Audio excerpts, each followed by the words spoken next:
It's not. We are faced with a very challenged world.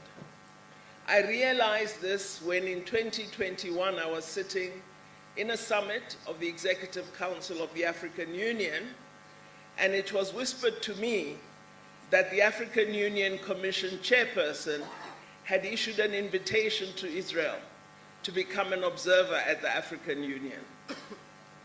Imagine my horror. I decided at that moment that I would raise my arm and would propose that this decision be rescinded.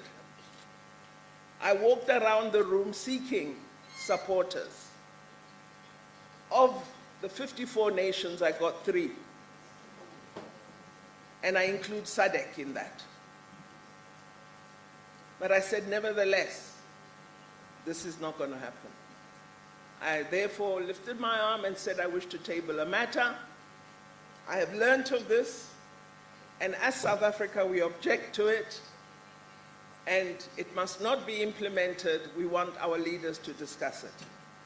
And we will never accept it as South Africa, and while we appreciate the role that the Organization of African Unity played in us achieving our freedom as South Africa, this decision of the AU Commission chairperson will make us consider whether we can be present in the African Union. I thought I would get support from many of the countries gathered in the room. But what I discovered is that countries that are oppressors, that continue to be colonial occupiers, are using financial muscle to provide grant in aid to African countries and secure the depoliticized support of African countries for these oppressive nations. Among them are Israel and Morocco. They're playing a very negative role in Africa. And comrades, I'm being frank here because you in this room, you are supposed to be trade union leaders, many of you, or you lead progressive organizations, and you are failing in your duty to convince governments in Africa and all other countries of the South that they cannot tolerate such situations. It can't be left to us as members of government to be the ones that take up these issues with no word from progressive organizations.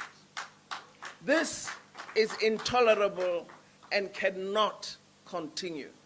So I'm hoping out of this conference that you are going to decide, rise up, rise up, rise up. Don't say, what's Comrade Naledi doing? That decision on Israel hasn't been implemented, and it won't be while I'm still there. But what are you going to do? You should be talking to all progressive unions worldwide. The unions in the United States of America, weak or strong, should be making it clear to President Biden they don't appreciate his statement, which has led to the slaughter we are seeing today. The union movement in the United Kingdom should be doing the same. If we know our work, I have no idea what has happened to our organizational capability. Because as South African leadership,